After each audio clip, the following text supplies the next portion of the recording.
I can barely contain my excitement. Oh my God. This lady in front of me, Mary Henderson, she's my hero. She's my queen. She's my all-time favorite LinkedIn content strategy, personal branding expert.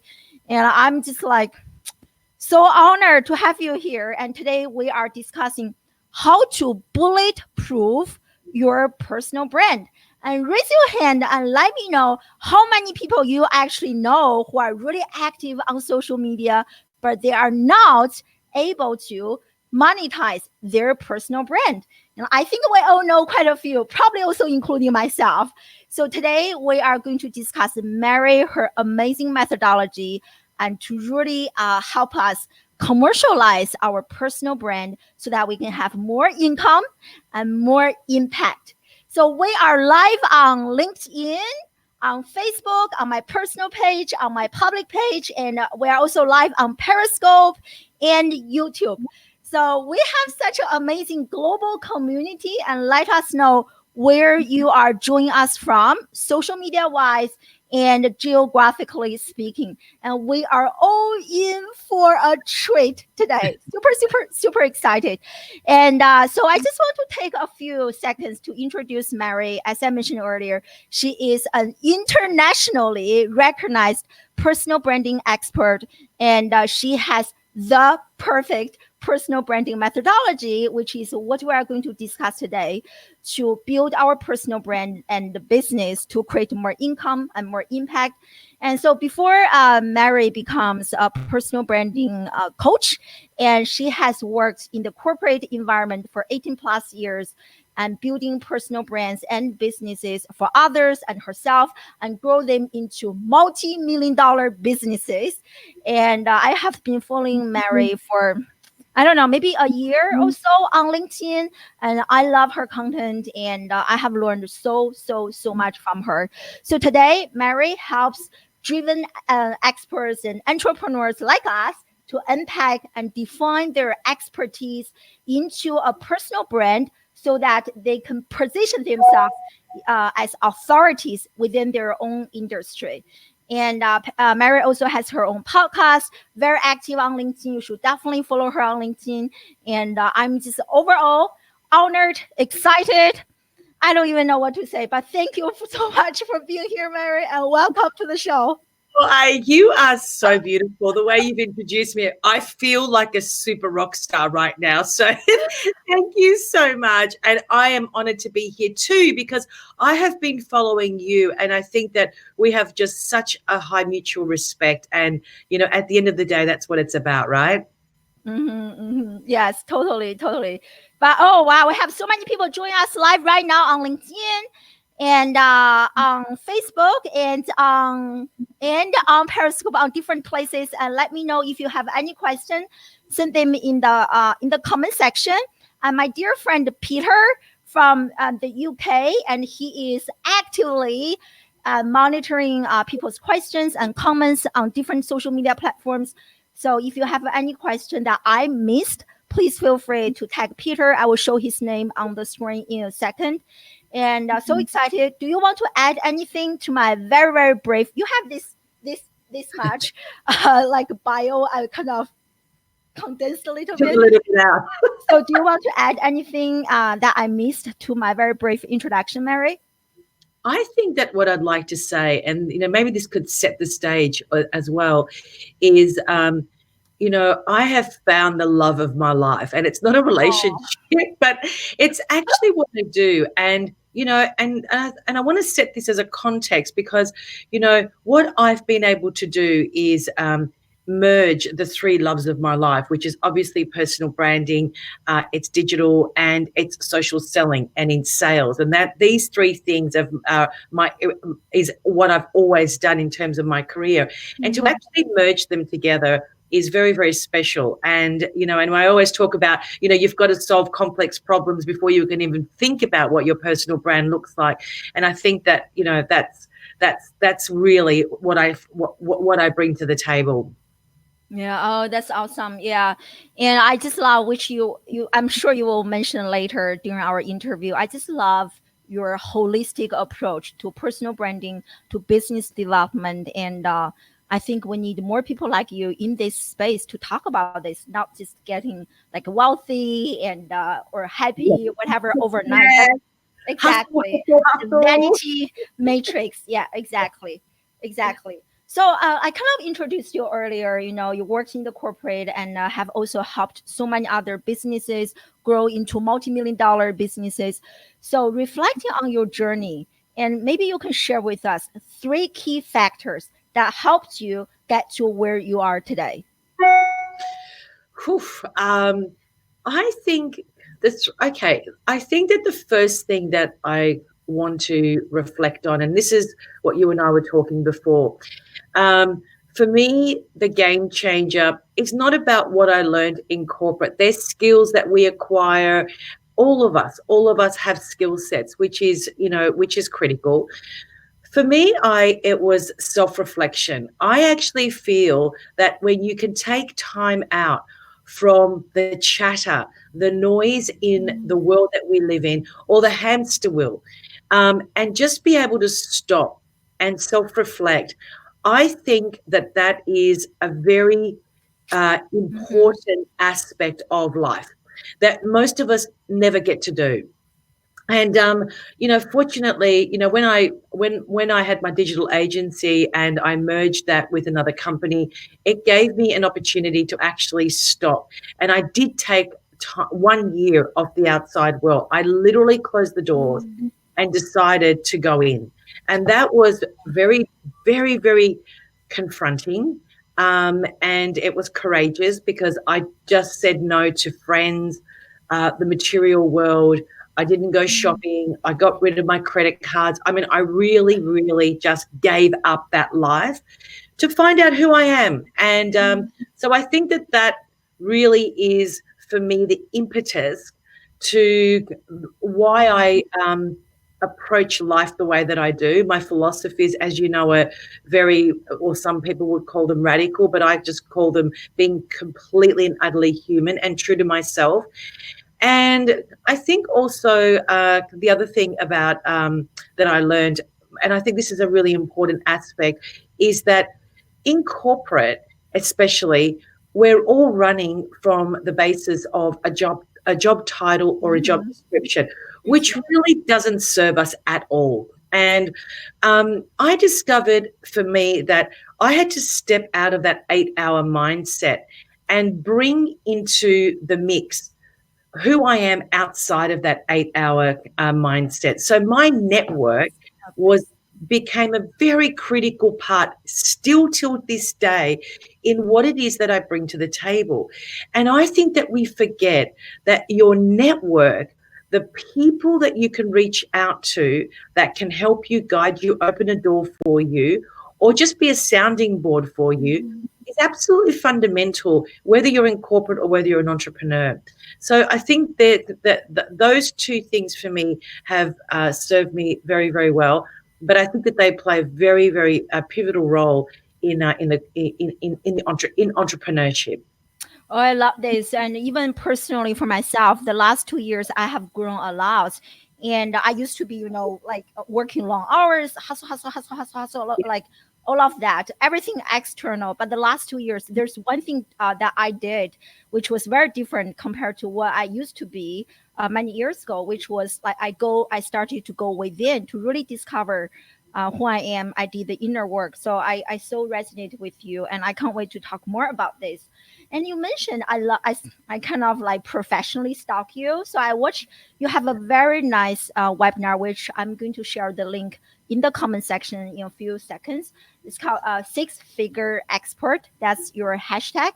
And so in that webinar, you mentioned you didn't start to really understand the power of a personal brand until 2012. And so maybe you can share with us a story. What was the trigger? If there's a story that you can share with us that really helps you discover, wow, this thing called personal brand is so powerful. So share that story with us. I discovered personal branding. Actually, I came face to face with it in year 2000, and that was when I was really starting to uh, become, stepping up the corporate ladder. Let's just leave it at that. Mhm. And I came face to face with a position that I held, managing a very large a client for the company I work for. So I've come from a traditional IT background, and then I came face to face with personal branding because of my, as I always use my story, the red snake skin boots that I wore. Walked into a lift. The woman who was supposed to have a meeting with me didn't show up to the meeting, and so when I left and I walked into the lift with my red snake skin boots, she was so interested in my red snake skin boots. And I looked at her and I said, "Is your name such and such?" And she said, "Yes." And then we and I said, "Well, you didn't show up to my meeting." And she said, "Well, that's because we're pulling all of our business away from you, so there was no point in me showing up." And I said to her, "Are you going downstairs for a coffee?" She said, "Yes." I said, "Well, why don't we have a coffee and I'll tell you where I bought my red snake skin boots." And that really set the stage for me to understand it wasn't personal branding at that point. What I understood was the power of having a like-minded zone, the conversation starter. And this is all about storytelling. And the conversation starter for us is our like-minded zone was fashion. That was our commonality. And she actually, from that lift scenario, I left that coffee and I realized two very profound things. One is that, oh my God, I can actually make my shoes as my brand signature in the IT industry, being a male-dominated industry. And also, if I can solve this complex problem, which I will, I'm going to position myself in the IT industry as somebody that can solve very big complex problems. And that's what I did. And for years, I held on to that position. And that's when I started to understand the power of personal branding. And I converted, and then I started being noticed, and I got headhunted by an American company after that and had a very big role and very big sales team, of which we ditched our job titles and our job descriptions, and we all became specialists. And that was my approach. And so I didn't want to limit my people to being an 8-hour version of themselves. I wanted my team to be who they are in their natural state of being. And it's not a coincidence that I didn't have one person that left the company in the 4 years that I managed. And number two is that they were just unstoppable. I matched who they were in their natural state to their portfolio, and nobody left. Nobody left because why? Because they came to work and they could be themselves every day. So that's really when personal branding started playing for me. But in year 2012, when I went into this this inner work, and I decided to engage two very important mentors that weren't in the self-help space, but they were rather, in philosophy, understood the emotional body. And it was throughout this process that I took this 12-month sabbatical from the outside world that I actually realized through the process that my mentor took me through. He was a professor in philosophy. This is when personal branding started to become my methodology. I could see that I had an algorithm that I thought everybody else had, but this is when the actual emergence of my methodology, if you will, of personal branding became alive. Oh yeah, I love this. Like quite a story. So before I ask you my next question, I want to give a quick shout out. We have quite a few people with us. So here's my friend. I want to let you guys know, Peter. So you can find him on different social media channels. And if you have any question that I missed, please feel free to tag him. And so Brian Showman and Yasmin, Anton, Nick, and on different channels, and Mike team, and Toyo, and Macy, Casey, Kendra, Queen, Gary, and so many others. Thank you so much for joining us live, everyone. So I love what you just mentioned. So can you please define personal branding for us? I remember you mentioned that you have kind of a different definition of personal branding compared to other people. So define that term for us. Yeah, I think it's a really good question, Ike. I think for me, it's not about getting famous quick. And I think that that's a very important distinction. I think that what a lot of people connect personal branding with, for example, their LinkedIn profile or, storytelling or being authentic and, just sharing stories about anything. I don't believe in any of that. I think that that's sort of kind of, it's there. I understand you have to be authentic. Of course you do. For me, if you can't commercialize a personal brand and you can't solve a complex problem to begin with, how do you become a personal brand when you can't you don't understand what it is that you do, who it is that you serve, and what it is that you promise?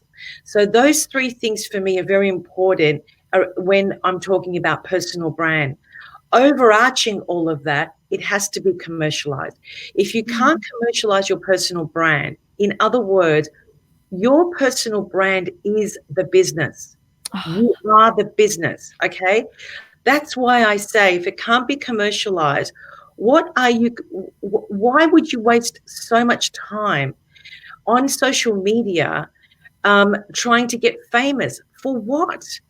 Like, it just doesn't make sense. So for me, personal branding is you are the human being is the business. That's where the starting point is that. And then from there, we go to the next part, and that is I am very clear on what I do. I'm very clear on who I serve. I'm very clear on what complex problem I can solve. And I'm incredibly clear on the promise that I can make. These are the aspects of critical moving parts of personal branding. And it's interesting, because most people that I work with, they can't articulate in one sentence what I do. They cannot. So if I was at a dinner party and I asked somebody, what is it that you do? Most people will give you a 45-minute version of what they do.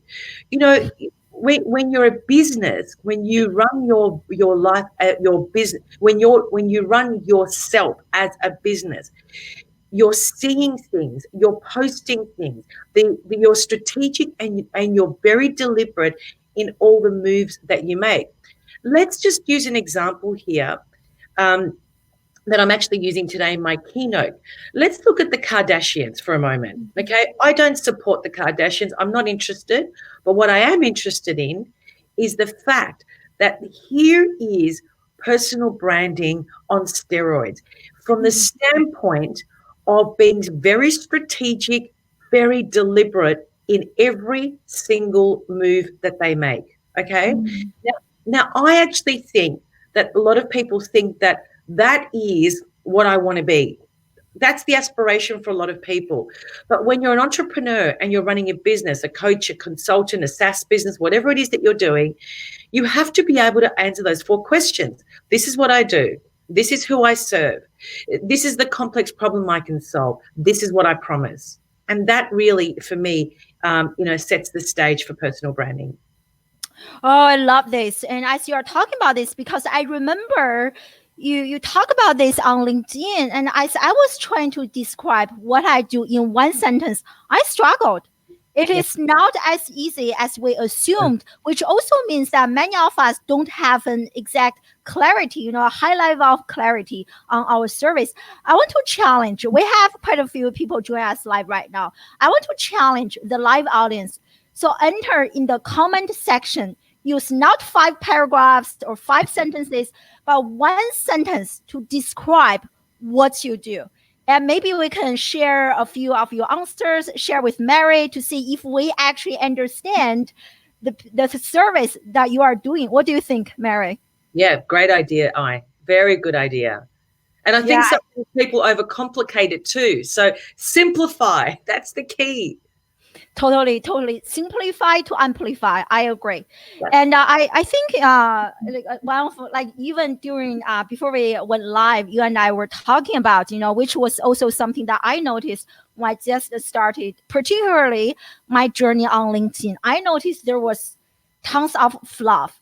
So I don't know if this question is politically correct, but why do you think so many, influencers are like kind of really famous on social media. I think even there was an article talking about some of those influencers on Instagram. They were trying to sell a t-shirt. Only 6 people bought their t-shirt or something like that.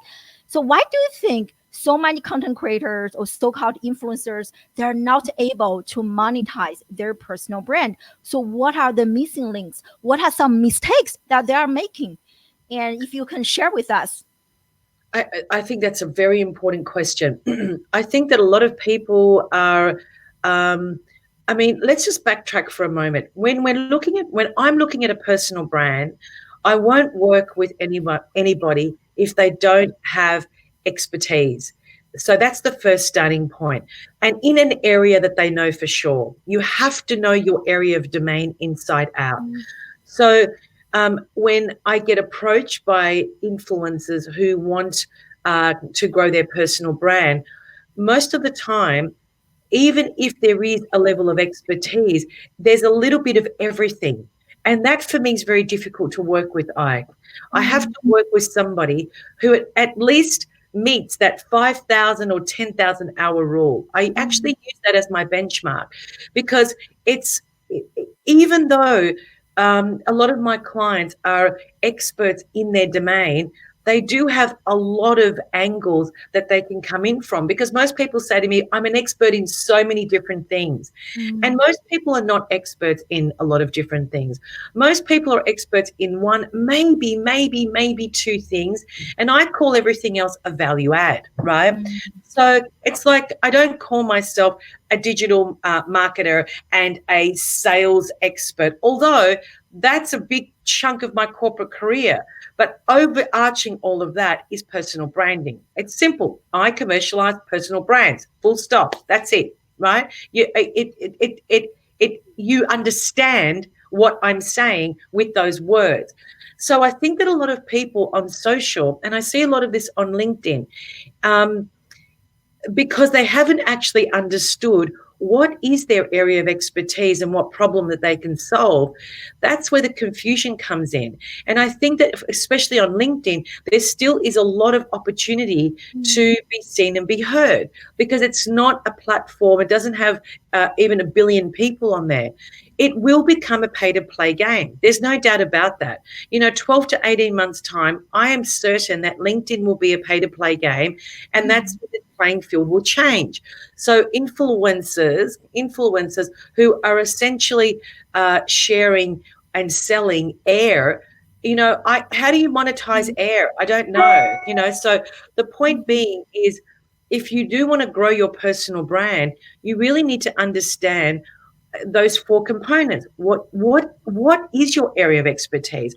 What problem can you solve? If you can solve a problem and identify who your market is or your target audience is, then you can match them. And then the language around that needs to be around that. I get criticized a lot because I always, as you probably have heard me always say, just stay in your lane. If you stay in your lane, there's enough business in that lane for you. And what I see is people divert. 1 minute they're personal branding experts, the day after they're social selling, the week after they're SaaS experts, and then they're storytelling experts. Oh, and then let's not forget about video marketing as well. So, okay, which one are you? So there's no consistency. Personal branding requires consistency. So if you stay in your lane and you're consistent, you will be recognized as that expert in that lane. I don't understand what is wrong with that. Why wouldn't we want to stay in our lane and be recognized as an authority in that area that we know for sure, versus being a little bit of everything? That's not an expert. That's not a personal brand. That's noise. Oh my God, this is so true, because that's how I started my social media journey. One day I was talking about like food, cooking, and then like I was literally all over the place. And boy, my business did not grow. But every single day I was so busy. My husband's like, what were you doing? I was like, I have no time to talk to you. Every day I'm in front of my computer. And now I have finally gained some momentum and freedom. So I love this. And we got quite a few answers from our live audience. So thank you so much for sharing. And thank you to Peter for gathering and copying all those answers. So I'm going to show a few, and Mary, let me know what you think about, and give them some tough love. Okay. Okay, what So have we got? here is from my friend Macy, who used to be my student many, many years ago. And can you see the screen, Mary? Yes, yes. Okay, so this is what she wrote down. And I tell organizations stories through thoughtful, mission driven audience engagement and marketing strategies. That's Macy, I'm so proud that you've actually been able to articulate that specifically on social, because it is very, very hard. But what I would do is, where you say I tell organizations, be specific on what Oh, type I of love this. organization. So is it a B2B? Is it an SMB? Is it enterprise? Is it Fortune 500? So really narrow it down. The more clear you are, the more your audience will actually stop and hear you, because it's like you're talking to them. So I would actually just really refine what type of organization. Is it a software organization? Is it an FMCG? So really be specific on the organizations that A, you're an expert with or you've worked with, or B, you enjoy working in a with specific types of organizations, and zone in on that. That's the first thing I picked up. Story. Oh, Yeah, that's what I would do. I would, if you could focus on that, you're just taking it to a whole new level. Oh, I love that. Yeah, exactly. Definitely gives me more clarity. So Yeah. here's another one from my dear friend, Jeff Hunter. Thank you for joining us, Jeff. He's an amazing, I don't even know, 7, 8 figure entrepreneur himself. So this is what he does: build personal brands for founders and CEOs who are ready to leverage their business achievements to become the influencer in their industry. Well, I think Jeff, he's clarified it very clearly. We can relate to it immediately. I know exactly Mhm. what Jeff does. So to me, that there's no hidden agenda there. I completely understand, Jeff, exactly what you do, because he's clarified it. So Mhm. excellent, love it. I love that. Yeah, good job, Jeff. And so here's my dear friend Vicky. So she helps to relieve anxiety for small and mid-sized business leaders who need marketing. Dot dot dot. So I relieve anxiety from small business leaders who need marketing. Yes, I understand exactly what it is that you do. I would actually, Vicky, if I was you, maybe just play around with your promise. I think that your promise needs to be a little bit more prominent. The promise is really Mm. important. So you end with the promise. Even though you say, I relieve anxiety for small and mid-sized business leaders who need marketing, I would add in there more of a promise, because follow the sequence. This is what I do, this is who I serve, and this is what I promise. If you can follow that sequence, it makes it easier for you to articulate it whenever somebody asks you what it is that you do. I still think there's some words missing in that. Yeah, I think that's a great point. You want to show people, I help Yes, blank to accomplish, get to yes, where they are. So because exactly. people buy better versions of who they are, so I think you Yes, want to show that. Yeah. exactly. So here's one from my dear friend Arsalan. Thank you for joining us. So he helps organizations transform from where they are to where they want to be. Okay, Aslan, this is really confusing. And the reason being is that, first of all, I can't relate to you. You're saying organizations. What type of organizations? That's the first thing. Mm. And when you say where they want to be, where they are to where they want to be, well, where are they right now and where do they want to be? So tell us, be very specific on their pain point and what the promise is again. So clarify the organization. So what type of organization and where are they? What is the pain point and where do they want to be? What's their dream? What's the outcome that they're looking for? That you need to do more work on that. It's too light. Yeah, and even like based on what you mentioned earlier, where they want to be, I think I want to see something more specific. I love how you have this 6 figure, like it's so Yes, clear, right? For people yes, who want to get to that level, benchmark level. Yeah. correct.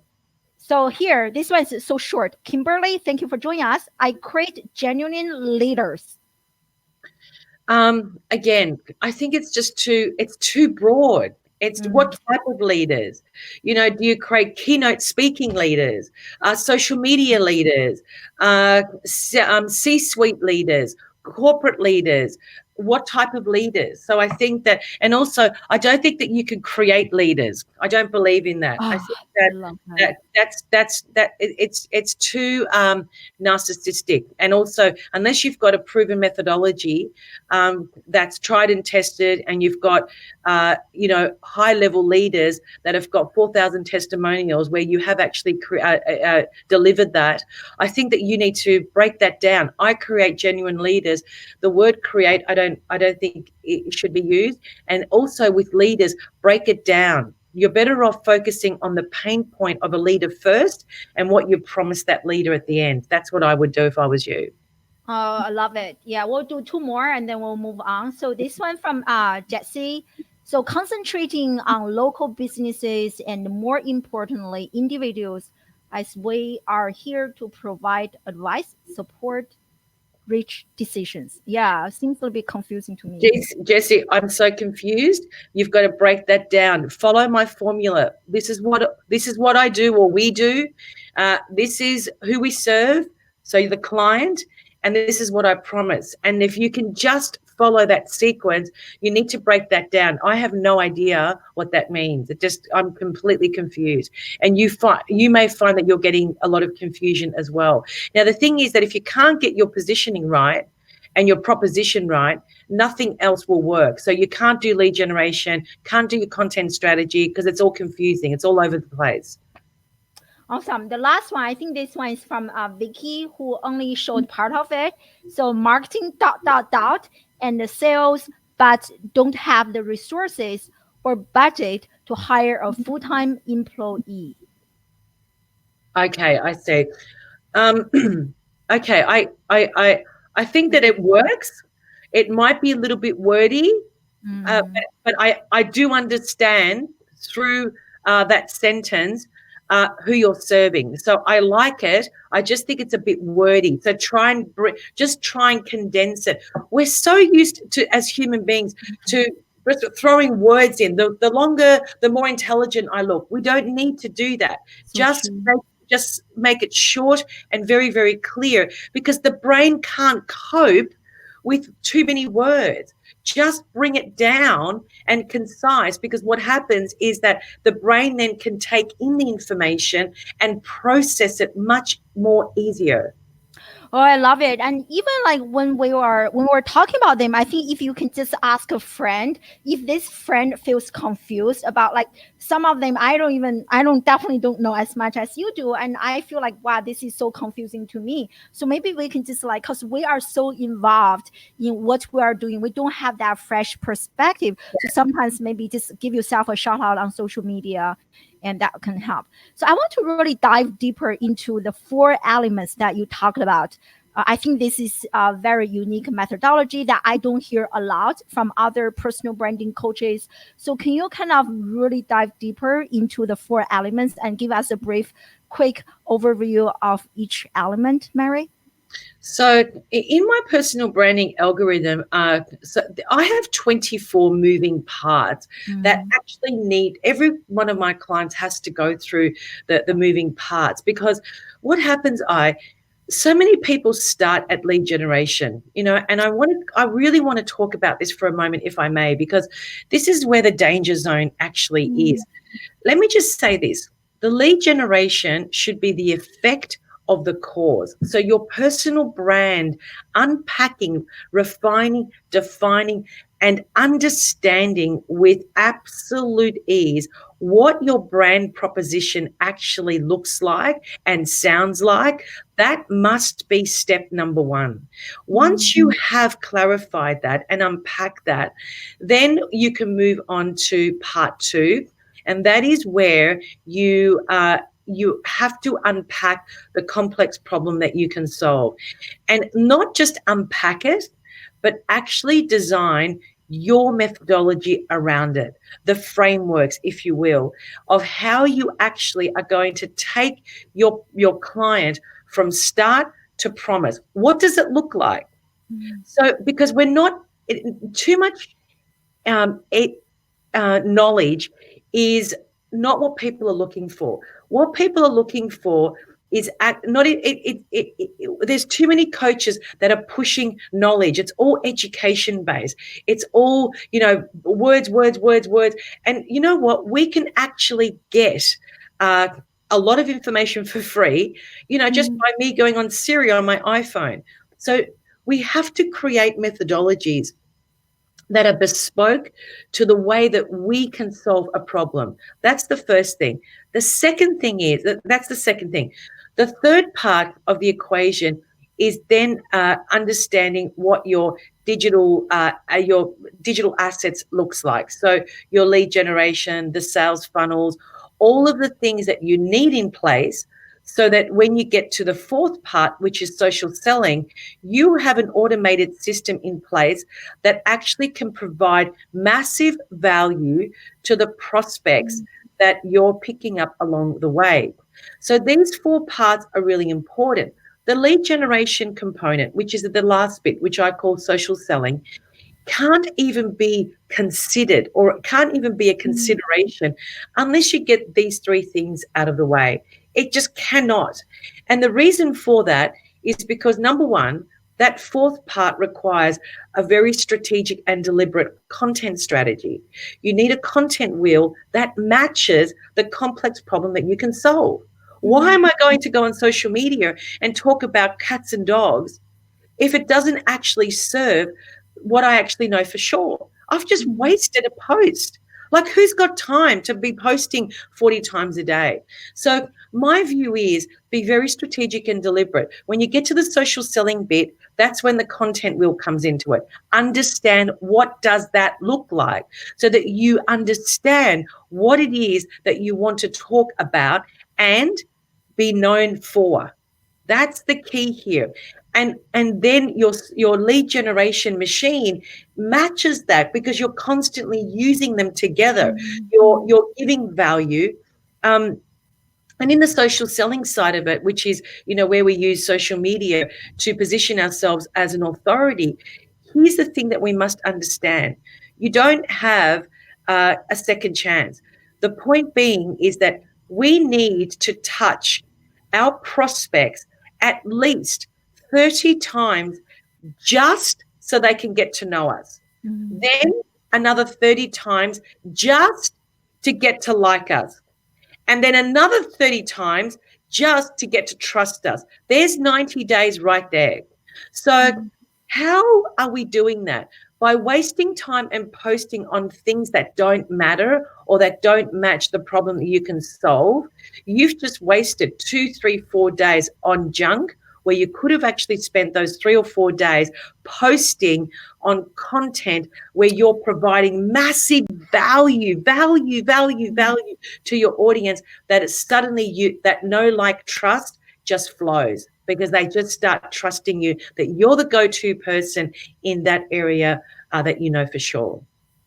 Oh, I love this. Actually, I watched so many videos from you. I actually took a screenshot of kind of this process. Do you mind if I share the screenshot so everyone can kind of, for the visual learners, and let me try to find it. Yeah, but I agree with you of what you shared. Actually, let me hold on. Let me. It's actually it's a picture. I don't know if I can. Okay, I have to figure this out. I don't know if I can share this right now. Hold on, give me 1 second. Let me see. Can you guys see this or no? Yes, or like, I can see that. Yes. The steps. Yes. Oh, that's perfect. So this is, I think from some video, Mary has so much valuable content on her website. So definitely, like, so many videos. I think I took this from one of the videos. This is the webinar. Yeah. Yeah, this is what you're talking about, the different, like, steps, and which is, like, many people start here. That's just what you're talking about here. I will definitely enter the link to join the webinar. So make sure you guys check this out, which is great. Yeah. Yeah, that's exactly right. So those four parts are really fundamental. I think that a lot of people miss the first two and miss the last one, and they're just stuck on lead generation. I mean, it's just Mhm. ridiculous. So you can't grow your business and you can't commercialize your brand if those four elements, those four moving parts are not implemented. So yeah, I love this. Now I want to talk a little bit about your content strategy. And I remember maybe a few months ago, I received an email from you because I subscribed to your email newsletter. And then you mentioned in that email that you used to be really active on Facebook, spending Yes. lots of money doing Facebook ads, this and that. And it seems like you are shifting your focus to LinkedIn. So explain that to us. So is now LinkedIn the only place for you to generate leads, to grow your business, to do personal branding for yourself? I think this is a really important question, and especially for coaches that are listening to this live interview. I spend a lot of time on Facebook. Now, let me just say this. I'm a technical person. I ran a digital agency for 7 years. I had a very big team, so digital for me is my second skin, and Facebook advertising also is something that became very natural to me because I understand algorithms. So therefore, the way that the whole system is set up is not difficult for somebody like me. So here I am spending a lot of time creating a lot of ads on Facebook. I have also invested a lot of money on mentors and coaches, and actually Dennis Yu was the one that actually really taught me how to use Facebook the way that I think. It wasn't like all the digital guru marketers were teaching it. Dennis comes from a completely different angle, and Dennis is very much about content first, and then you advertise. So I learned a lot of Facebook, the moving parts, actually from Dennis and his team. Um, Facebook was interesting. All the ads that I did and the investment that I made, I attracted a lot of leads, and I mean a lot. I'm talking hundreds and hundreds and hundreds and hundreds, week on week on week on week. I would get strategy calls booked every single week. I was busy, but I wasn't converting. And I started to think that there is something wrong with me. There has to be something wrong with me because nobody actually wants what I have. And so this is only about 12 months ago. I was really, really, my business was doing okay. It's just that I wasn't growing at the speed that I wanted to grow. And also I have this amazing resource. I want to be able to educate. I transitioned to LinkedIn. I took everything that I learned on Facebook and I thought, what have I got to lose? Nothing. So I brought that intellect over to LinkedIn, and honestly, in the first week, things just started moving, and Wow. I stuck to my guns. I just decided that I was going to create unbelievable content. That was my vision. This was the lane that I will only stay in. These are the categories that I will only talk about, and I'm going to predominantly focus on video because I like video, and therefore, what have I got to lose? And then my content has been viewed in under 10 months, about 2 million views. Like I'm thousands and thousands and thousands of likes, and but what I love about And you didn't even mention like paragraphs of comments. It's not yes, like, yeah, I agree, I disagree, but like, that's a paragraph. So the engagement is what blows me away. It's not emojis like good work, good one, or you nailed it. All the typical answers that people give. This is really about dialogue, real dialogue, and I think that that's where the magic is. So for me, my business has grown. I from inbound leads, but also I have a very, very, very strategic social selling strategy. Like it's very deliberate. So both of my content and my social selling strategy are actually connected. Again, all very strategic and deliberate. I mean, on my content wheel, so my content is I have a 90-day content wheel. So I have 90 days of content ready to go at any given time. So I know who I need to connect with, and I know what I want them to see. So it's all very aligned. So I'm not on LinkedIn, hoping for the best. I'm not reactive. I just get on, do my thing every day, answer the comments, comment on other people's posts. That's it. It's really, really very straightforward. But LinkedIn has changed the game for me profoundly. Yeah. This is incredible, guys. That's why Mary is here giving us this really valuable lesson. I just shared the link to join her webinar. Make sure you check out the link. Yes. And so can you give us an example of how you are integrating your content calendar or content strategy with social selling? Because I really love how you have all those like video series. It is very intentional. I can definitely tell. So if you can maybe give us an example, so people who are not familiar with your content, they can, wow, this is what you mean and how you are actually implementing this. I see anyone on social media as running their own TV show. So the way that I see myself is that I have a media company, and my TV show is called Mary Henderson, and that TV show produces weekly episodes. So the TV show has a topic or a title for the week made up of 5 videos, or 5, it doesn't have to be 5 videos, it could be 5 text posts, it could be uploading documents, whatever you feel is right for your audience. And that's the other thing. Don't just create content for the sake of it. Create content that your prospects or your clients like to consume in that format. Understand that that's a critical part. For example, if I'm targeting academics, I'm going to be producing a series of white papers because I know that that's how they'd like to consume content. Is that right? That's so true. So outdated. That's why I left. But the point being is that I see my presence on social media as a media company. My TV show is called Mary Henderson, made up of 5 episodes each week. And then I design what the series looks like. And so every week for 90 days, I've got this series figured out. What I do is I then dedicate one entire day and I record as many videos as I can in the series. And think about it, these are 1 or 2 minute videos. These are not 15-minute videos. That's right. And so what happens is that and the other thing is all my videos are unscripted. There is no script. All I do is I sit in front of my camera and I have just a white sheet, an A4 paper, and with thick texture, I'll have the names of the 5 episodes, and I just start talking. That's it. And so then I cut them all up.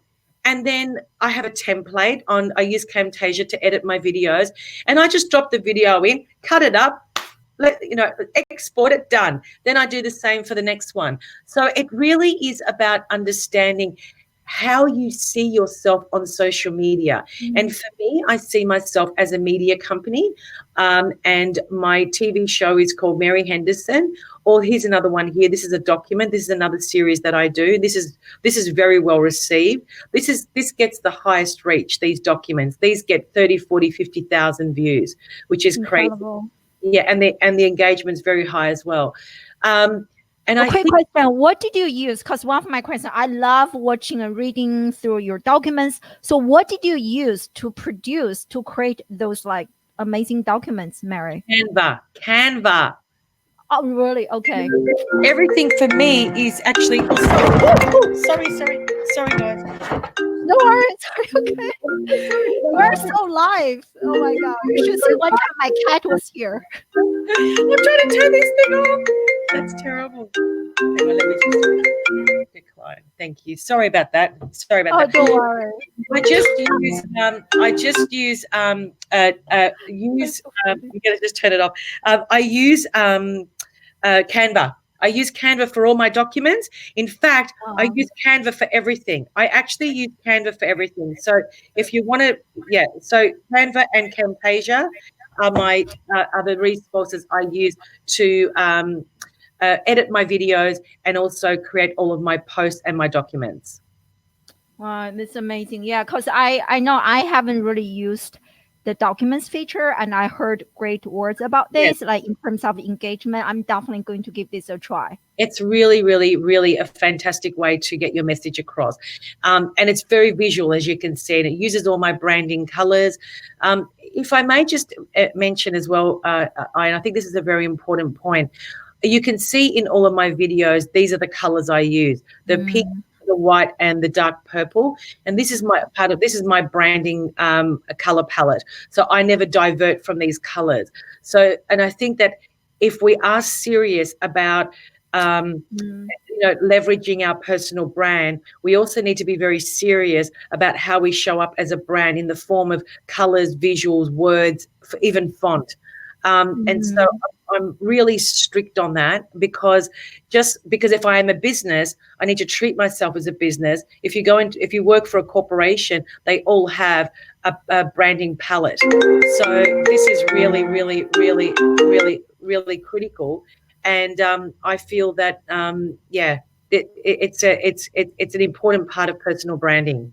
That's so great. I know Jeff Hunter was here. He talks about this. Every brand has a color. Every color has a connotative meaning. Yes, For me, my yes. brand color is red because it's just my personality. I just love it. Yes, And yes. so how did you choose this color? I'm just curious.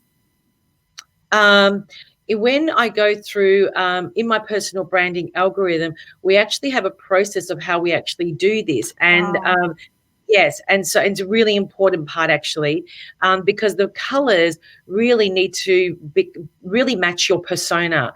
And pink for me is I don't know why I chose pink, but I that particular pink. But it really is a reflection of the total reflection of the persona. I love this.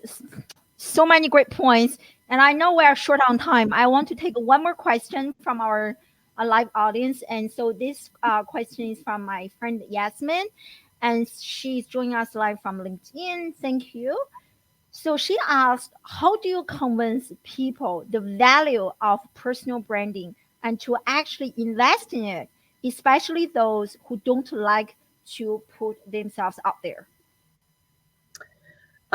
Okay, so I don't think that just investing in a personal brand is enough. I think that you can go and buy a $199 course that can actually show you how to do that. I think that you have to understand that if you can't commercialize it, then it's not a personal brand. So it's just a nice title on LinkedIn, or I don't know, just being able to, I guess, just say I'm a personal brand. I don't know what that means, but for me, it's really not about that. You have to be able to go through that process that I just explained, that we just went through, which is the 4 moving parts. You are a business. When you're a personal brand, you are a business. Therefore, you should be able to solve a complex problem supported by a methodology or a framework that you've designed that can take your customer from start to promise. Then you can position yourself as an authority on social, and because you've got content that's specifically around that problem that you can solve, and also around the framework that you've designed, which essentially is your methodology. So personal branding alone is not enough. It's meaningless, because this is where the other 2 parts, which is the methodology and the social selling, these 3 things have to merge together. Otherwise, it doesn't work. It's like you've got one part, you've got a car with one wheel. That's how I see it. Yeah. I love this. Love this. I saw some questions. I also want to go back to what you mentioned earlier of this. You actually plan out your content, 90 days content. Like, how do you do that? Do you just like sit down, like one day, today is my content creation day? I can't even like mentally conceptualize that. Well, because it's a part of my business. So LinkedIn for me is a very important aspect of my business. This is how I get my clients. In the last 10 days, I've had signed up 10 new, in the last 10 days, 6 new clients. That's all come from LinkedIn. So, of course, I'm going to be strategic and deliberate and show up every single day because my prospects are on there. And so all I do, is it's a part of my marketing. I'll sit for a day, and that day I will spend as my task that I'm going to plan out the next 90 days. And honestly, it's as easy as getting an Excel spreadsheet out, seriously, and just going, okay, January, February, March, I'm going to be posting 20 posts in January, 20 in February, 20 in March. I don't do weekends. I just do Monday to Friday.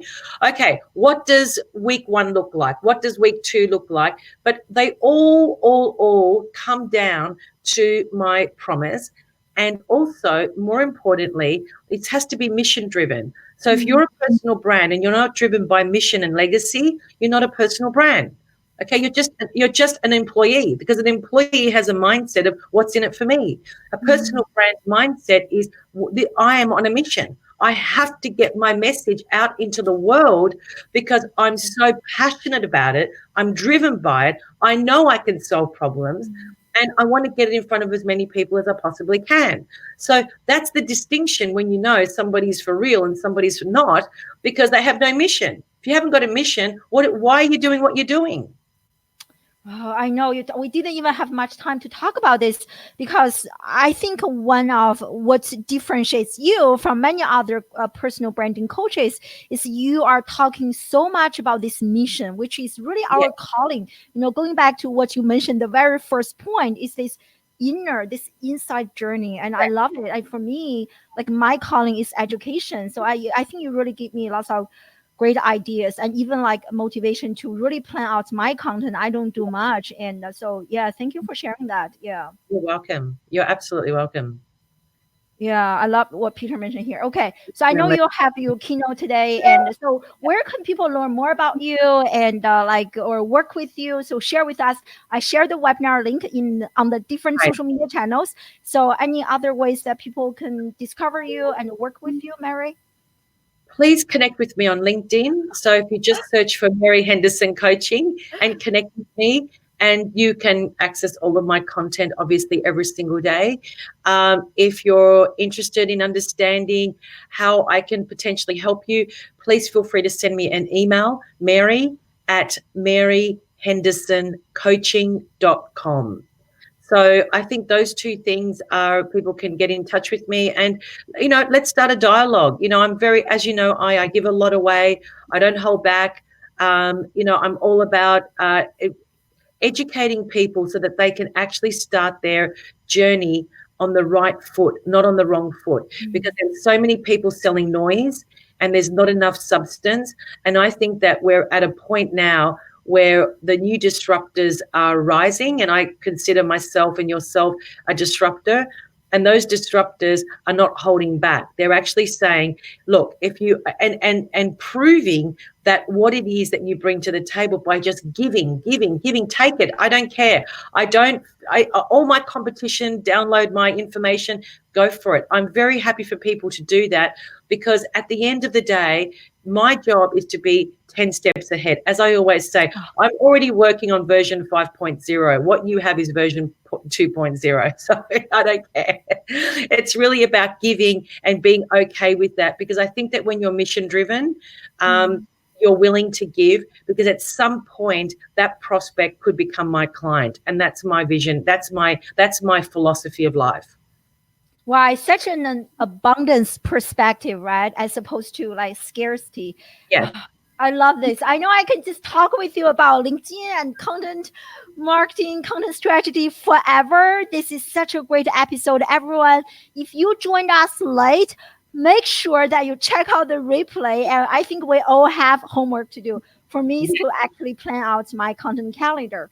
So for next Wednesday, the same time and same location, and we have actually one of my LinkedIn connections. Oh, where did she go? Here, Lori Wang, and she's actually based in London. And we are going to take a break from LinkedIn. We are going to talk about Instagram. So she's a really an Instagram star. I'm really honored that she's coming to the show. So we are going to discuss everything related to Instagram. So I hope you guys can join us. And thank you so much again, Mary. This is Thank great. you.